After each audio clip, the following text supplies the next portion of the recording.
minimum, 100 above. 20, retard, retard, retard.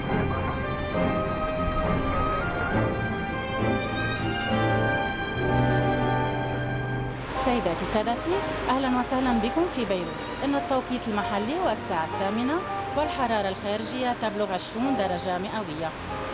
الرجاء عدم فك أحزمة المقاعد حتى وقوف الطائرة نهائيا وإطفاء إشارة ربط الأحزمة وعدم تشغيل أجهزة الهاتف الحيوي إلى حين الخروج من الطائرة.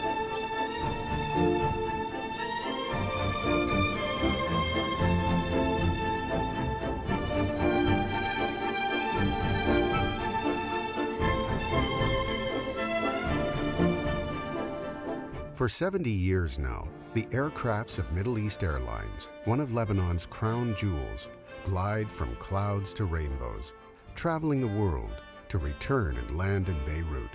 From the small Bir Hassan airfield to Beirut International Airport, and then to Beirut Rafik Hariri International Airport.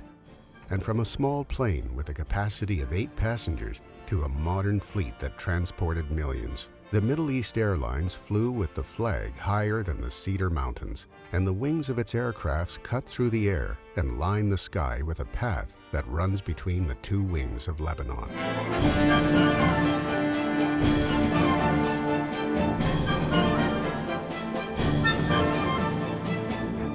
Beirut International Airport closed for 827 days, but Middle East Airlines did not stop its operations. The aircraft and the aircrafts bore the horrors of war that bent but did not break the cedar wings. Middle East Airlines became well versed in adapting the odds and came to be synonymous with Lebanon in all its phases. It was not just a company, but became a label for a view.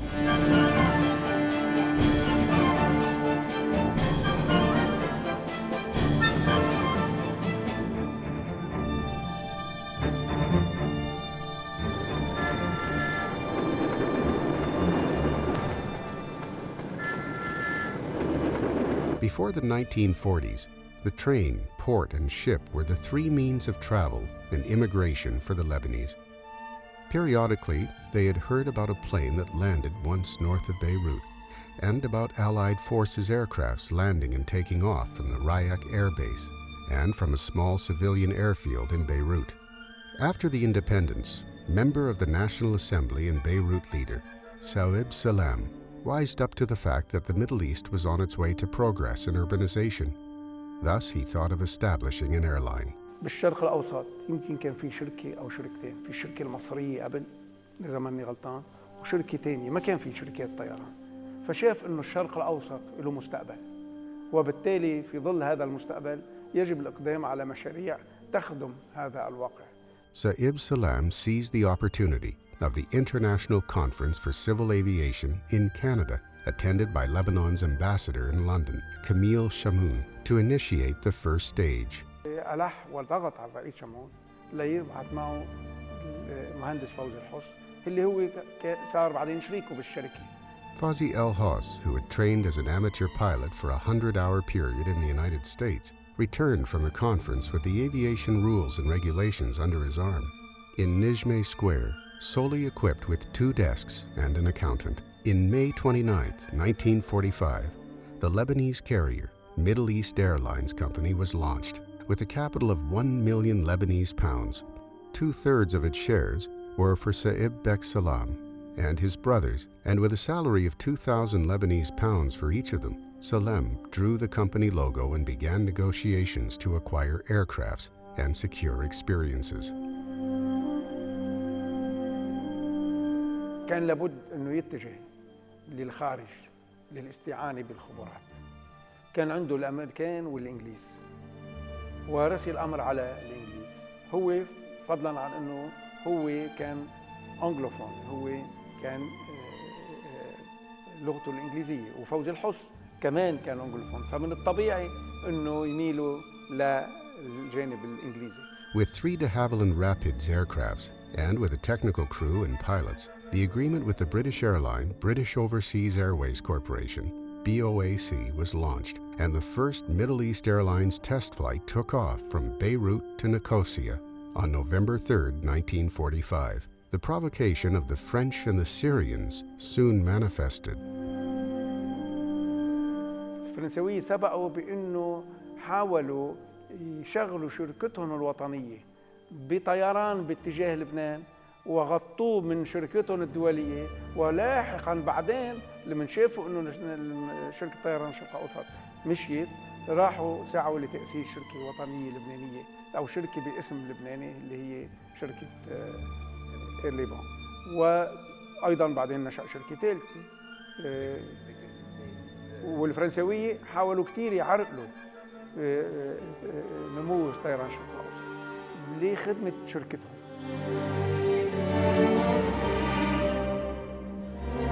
Competition did not affect the company that was famed for security and safety measures, as well as for maintenance of its aircrafts in London.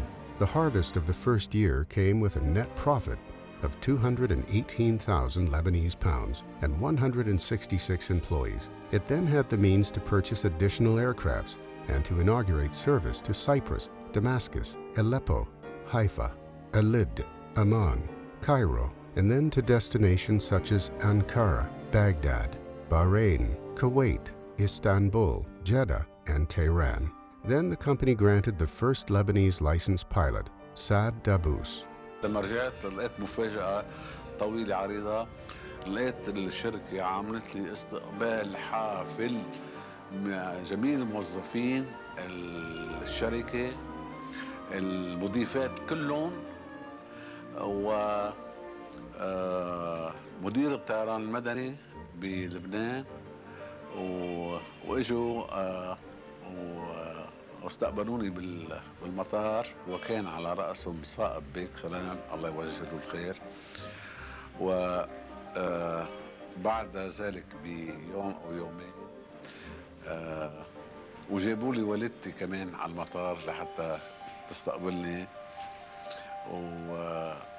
وبعد يومين أخذني صائب بيك عمل لي حفلة ببيته على المصيد بيه، وقال لهم هيدا أول طيار لبناني قدمني، وقال لهم رح نعمل له معاشه مثل معاش الأجانب تمام، حتى ما يقولوا إنه نحن عم نفرق بين أجنبي وبين لبناني.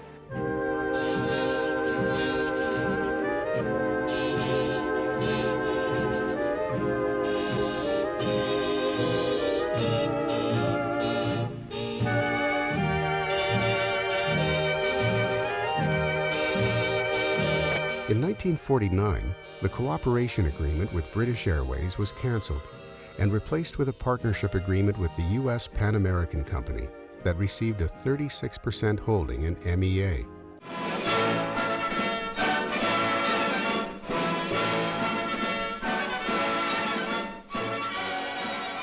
Several months later, Beirut International Airport was inaugurated. In the Khalda suburb, it stretched over 10 million square meters and was the most modern in the region. إلى أن أتى يوم التدشين في 1 من تموز، قد وصل فخامة رئيس الجمهورية لتدشين المطار مصحوبا بدولة رئيس الوزارة، قد استقبله معالي وزير الأشغال العامة ولجنة المطار. The new airport expanded to accommodate Middle East Airlines competitors such as Air Lebanon and the Lebanese International Airways, LIA.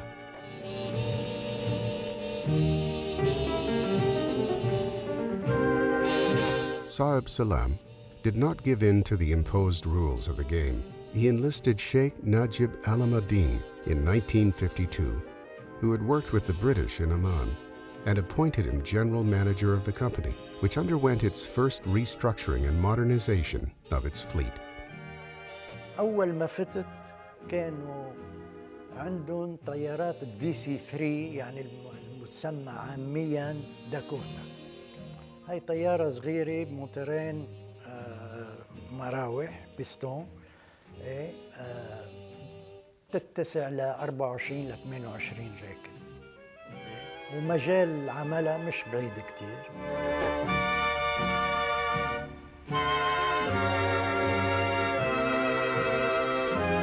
The partnership with the Pan American World Airways did not last long, and BOAC returned once more in December 1954 and acquired 78%, a majority stake in MEA.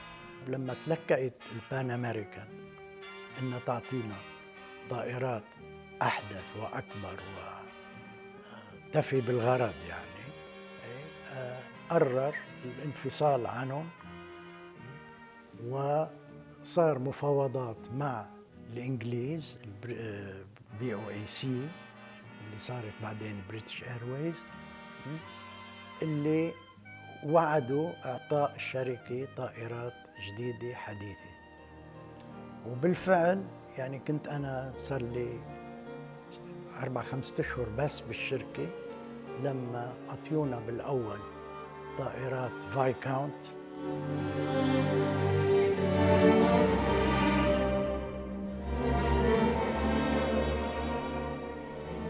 Middle East Airlines accompanied the evolution of Beirut in the 50s into the financial, business, trade, tourism, and political capital of the region. The airport turned into a regional hub for travel, transport, and transition.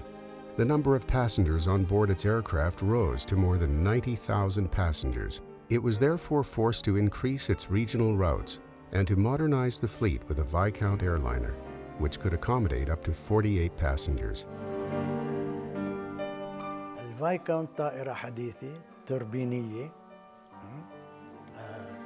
أول طائرة توربينية بالشرق الأوسط، ومضغوطة pressurized ومكيفة، وطبعاً المسافات تبعها مش على المدى البعيد، مدى متوسط، لكن مما أتاح للشركة القدرة على أنها تبلش تروح على أوروبا وتبلش تروح بالشرق الأوسط بكثافة أكثر وبدون توقف.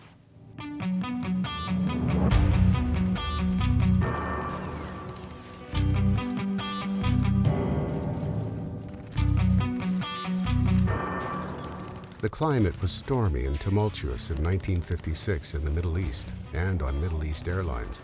Politics occupied Saeb Salam, who served as Prime Minister, and drove him away from the Middle East Airlines. Consequently, he resigned his position as chairman of the company after he decided, together with Fazi Al-Has, to sell their full stocks and shares of BOAC.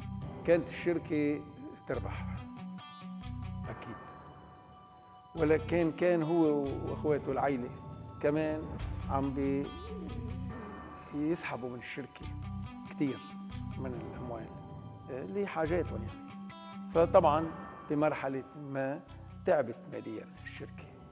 هلأ كمان صادفوا هو بسنة 57 إنه تورط أكثر بالسياسة، وبوقتها صار في نزاع مع الإنجليز اللي كانوا هن شركاء على خلفية أحداث حرب السويس وأحداث المنطقة، اللي كمان ما ساعدته على أنه يعبر بالأزمة المالية اللي كانت عم تمر بها الشركة. وحرصاً منه على الشركة وعلى استمراريتها قرر ينسحب ويترك مجال لغيره.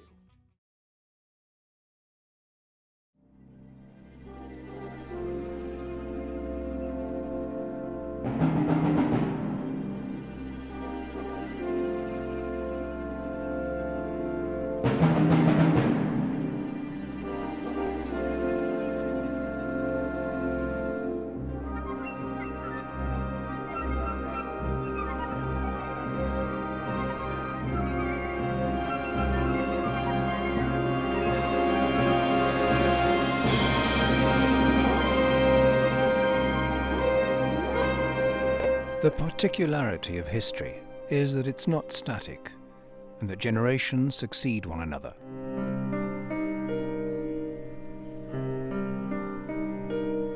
But places remain to bear witness to this history.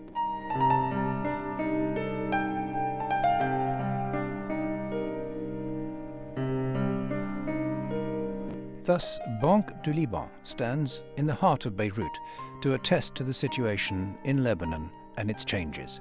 lavish times where the pound was sovereign and war times when prosperity retrograded in the face of the staunch monster of fire and the advance of the dollar.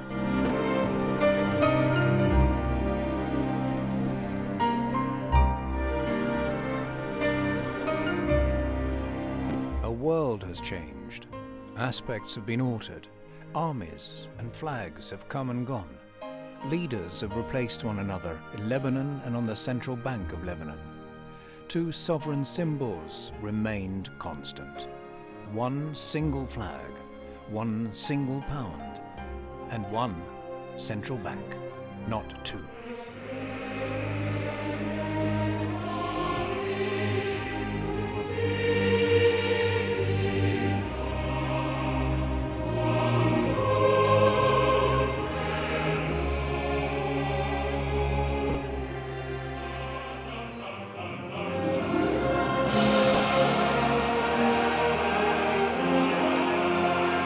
Nearly a century ago, Lebanon was an entity, but Banque du Liban didn't yet exist.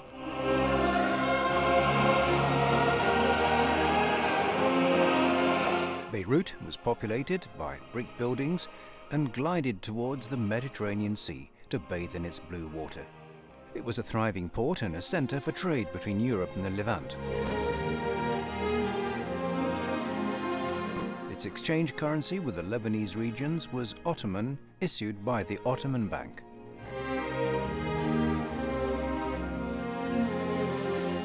البنك السلطاني العثماني هو بنك أوروبي، يعني حتى فرنساوي، بس كان هو يتولى عملية يعني النشاط المصرفي والمالي في السلطنة العثمانية. لما دخلت قوات الحلفاء بقيادة ألمبي كانت هيدي المرحلة الإنجليزية بالمشرق، المرحلة البريطانية، فحب هو يعمل نظام نقدي إنجليزي، مشان هيك طبق نظام نقدي يقوم على الجنيه المصري، وهو حارب جدا النظام النقدي العثماني، يعني منع التداول بالأوراق النقدية العثمانية كلها منعها، وحتى راحوا السكان ما بيوثقوا بهالعملة الجديدة مصر ما مصر، فصاروا يستعملوا العملات المعدنية لفترة، يعني خاصة سكان المناطق الداخلية، كمان لحقها بالآخر هيدي لحتى يفرض الجنيه المصري اللي هو غطاء للباوند الإنجليزي.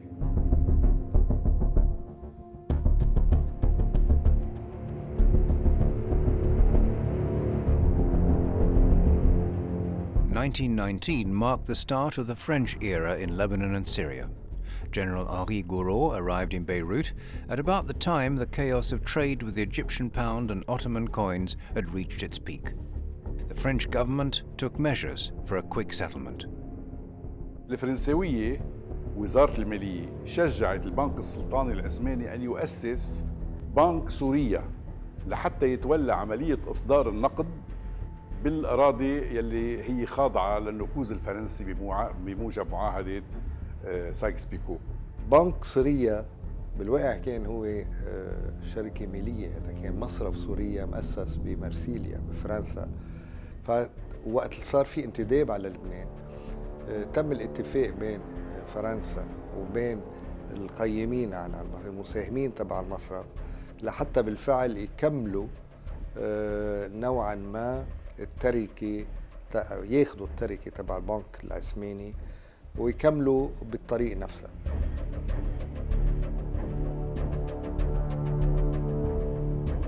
General Gouraud's decree number 129 of April 2nd, 1920 cancelled trading with the Egyptian currency and endowed Syria with a national currency for the first time, the Syrian pound.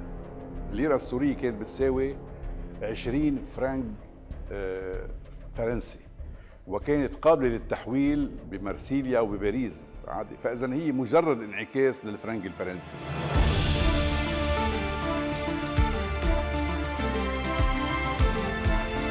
The state of Greater Lebanon was created on September 1st, 1920, and the Lebanese-Syrian currency became legal tender on January 23rd, 1924, by virtue of a convention between the mandated French government and leaders in Lebanon and Syria. The convention of a 15-year term instituted a twofold stable monetary system, one for Greater Lebanon and the other for Syria. However, it sealed the absolute monetary unity between the two countries. بس المكلف بالإصدار هو بنك سوريا ولبنان. فهيدي عم نحكي نحن البنك اللي كان عم بدير هالإصدار هيدا. إنما يعني بنقدر نحكي شوي على موضوع إنه عم بيقوم هو بالإصدار بس مش عم بيقوم بوظائف البنك المركزي.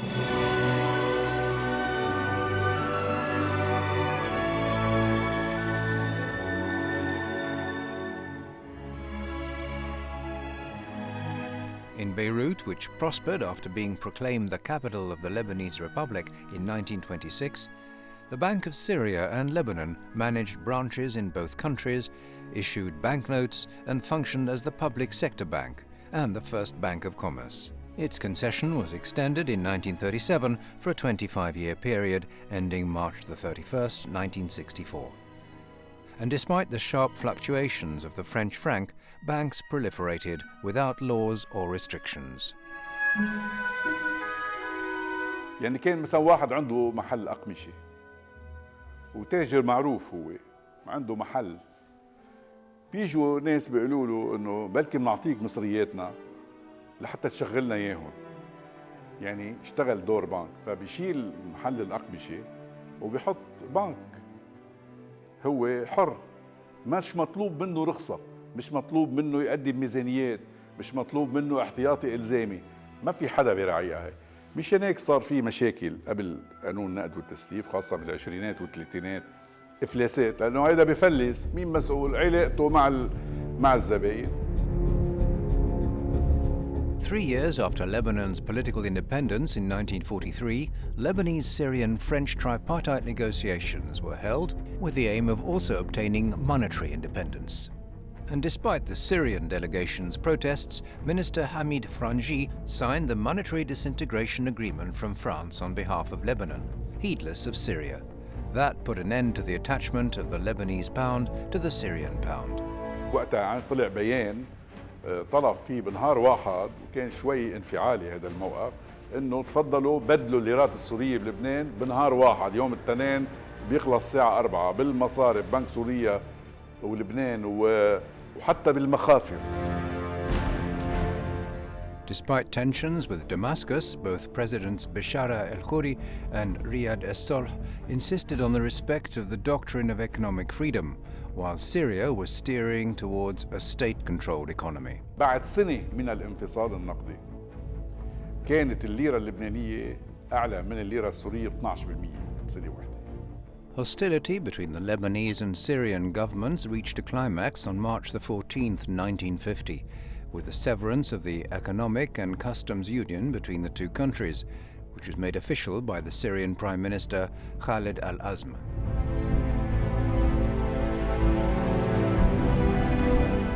However, rapid growth and prosperity doubled under the mandate of President Kamil Shamoun, who adopted opening to the West policies and absolute liberalism. Beirut attracted oil fortunes, expatriates transfers, and a flow of capital wanting to escape the bonds of countries prone to coups. With the freedom of transfer and the law on bank secrecy in 1956, activity in the financial sector doubled in volume, and the number of banks in Beirut rose to 40.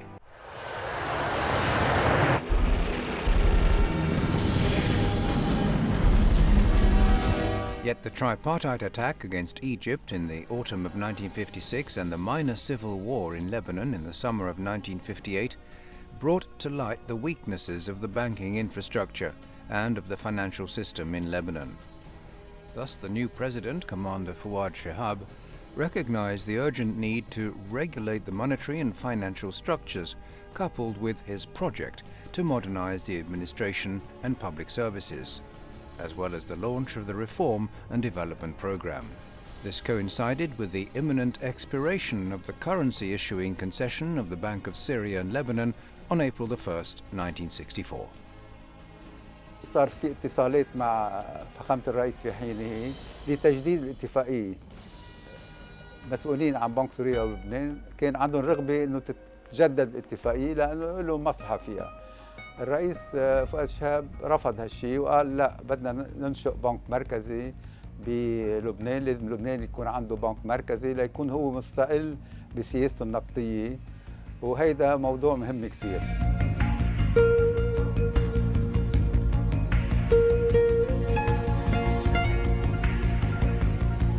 Mandated by the government, the expert Joseph Ogourlian, Vice President of the Council of Money and Credit and Senior Manager of the Bank of Syria and Lebanon, started working on a project inspired by both the French and Belgian laws. On August 1, 1963, the President of the Republic announced the promulgation, after a toilsome study, of the Code of Money and Credit by Legislative Decree number 13513. This code was the first comprehensive regulation of banking activities without affecting banking secrecy, and was the base to the establishment of the Central Bank, BDL, as a public service institution, owned by the government while remaining independent and having a capital of 15 million Lebanese pounds. المهمات المناطة بالبنك المركزي هيدي يلي بيتضمنها القانون بشكل أساسي، وهيدي إذا بدنا نعددها هي إصدار النقد من حيث المبدأ بشكل أساسي وأول.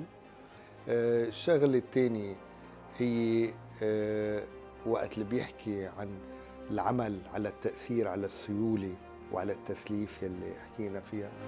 المهمة الثالثة هي ثبات القطع.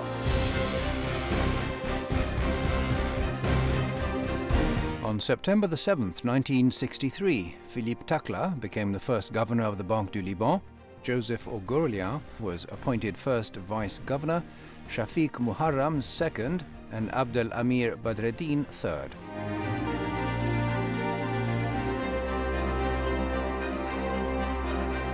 On April the 23rd, 1963, Prime Minister Rashid Karami and Public Works Minister Pierre Gemayel broke ground for BDL's new building on a state property land appended to the old Ottoman school, Sanaye. 12 floors on a plot of 12,000 square meters were completed in 11 months, plus 3 floors in the basement to store the gold reserves, equipped with armored doors and other enhanced measures to prevent burglary.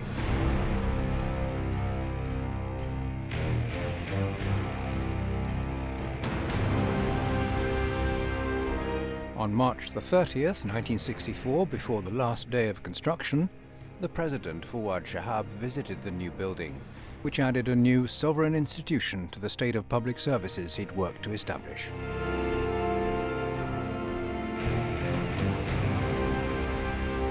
March the 31st, 1964, marked the end of an era and the beginning of a new one. Prime Minister Hussein al-Uwaini unveiled a commemorative plaque which illustrated the beginning of the era of a free and autonomous Lebanese pound issued by the BDL as the sole undisputed administrator of monetary policy.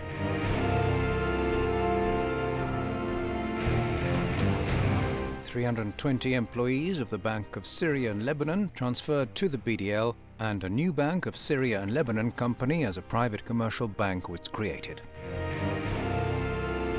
الذهب كان بشارع رياض الصلح بصناديق بنك سوريا ولبنان بالخزنة.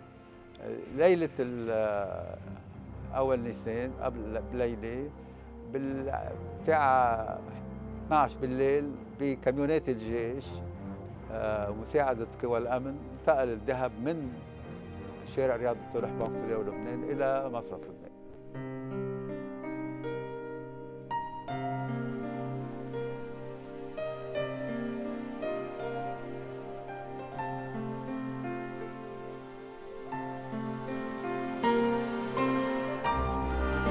April 1st, 1964, marked the end of the era of the Bank of Syria and Lebanon and the start of the BDLs, for which the code provided the opening of 3 branches in Tripoli, Sidon and Zaleh.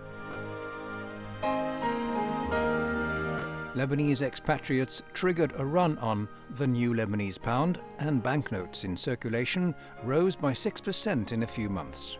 This while BDL was buying foreign currencies on the markets to constitute reserves and to ensure exchange rate stability.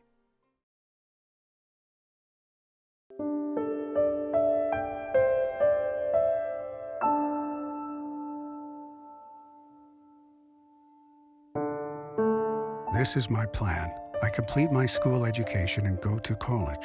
I impose myself as a respected man in society and leave an unforgettable fingerprint.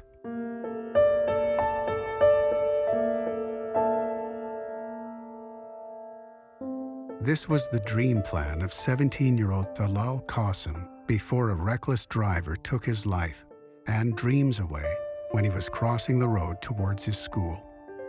Talal left a different kind of fingerprint, in the form of bleeding wounds in the hearts of his family, friends, and mother, Zaina.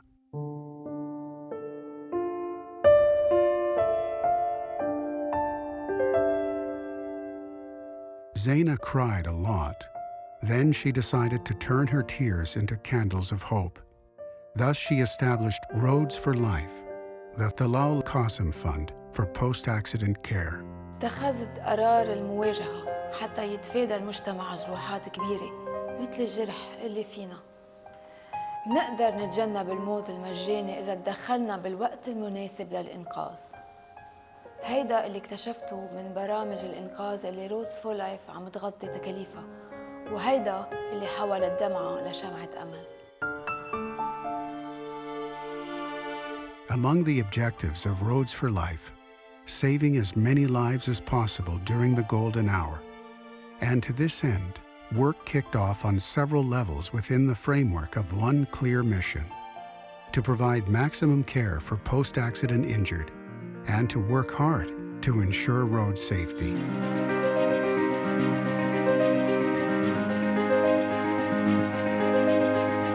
To this end, we had to offer advanced skills for emergency doctors and nursing and paramedical emergency personnel.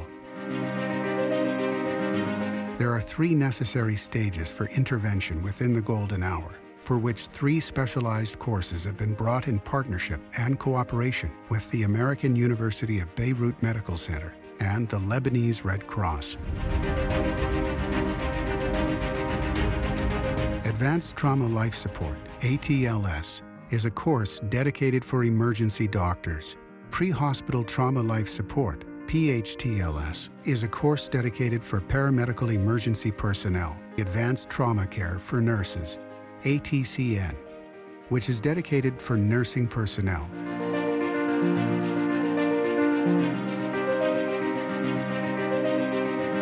The physicians are aware of the importance of ATLS, sponsored by Roads for Life, in focusing on the priorities during the golden hour. Roads for Life كانت هي أول مؤسسة بتفكر إنه كيف بدها تمرن ناس بيعتنوا بالإصابة، يعني من وقت الإصابة للوقت اللي ببلش العلاج لازم نقصره. إذا بيجي المسعف على ساحة الإصابة وطبق عليه هالمنهج على الطوارئ، وبالطوارئ استلموا الممرضين والأطباء واشتغلوا بنفس المنهج، يعني A, B, C, D, E موحد وبرايوريتيز، ونمشي على الأولويات، منخلص حياة ناس أكثر. أول 60 دقيقة أو الساعة الذهبية بعد وقوع الإصابة هي الحد الفاصل بين الحياة والموت وبين الإعاقة أو الشفاء. من سرعة الوصول لمسرح الحادث للأولويات اللي لازم اتباعها للغة المشتركة بين الطوائم المختلفة، كل هالعناصر بتحول الساعة الذهبية لساعة إنقاذ الحياة.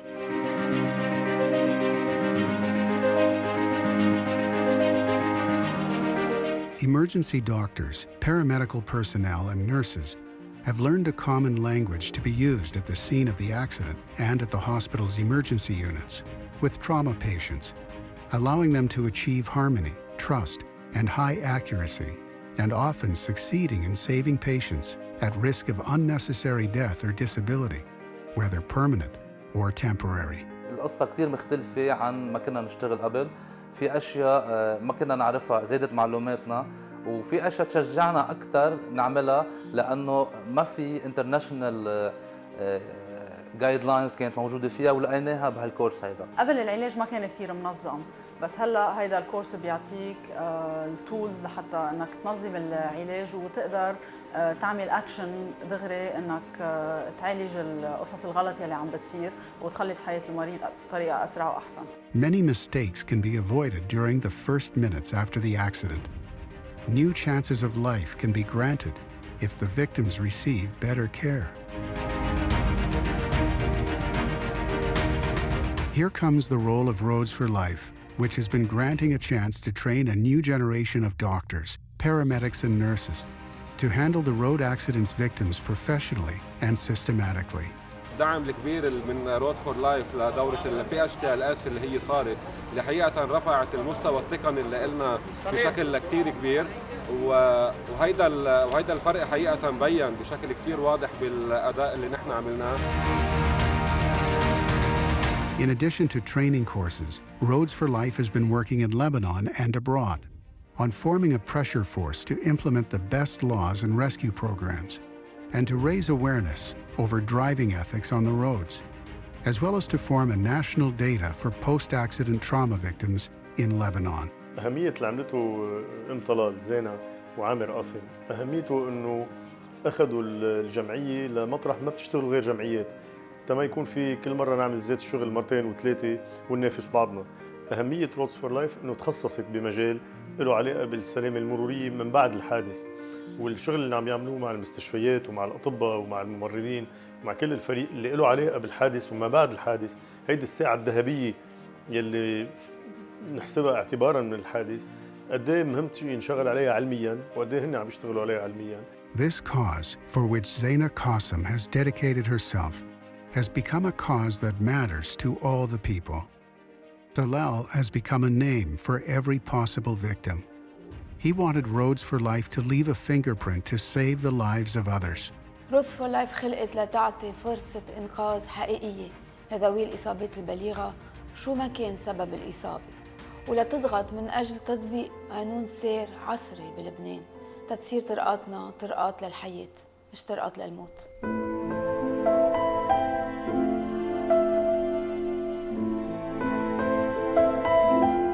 Dalal was capable of leaving a fingerprint through his legacy carried by his friends and family. The legacy carried by Zaina in a bid to turn our roads into roads of life, not death. بوعد طلال يضل بقلب أمه على طول، وبوعده يضل اسمه ينربط بالحياة مش بالموت.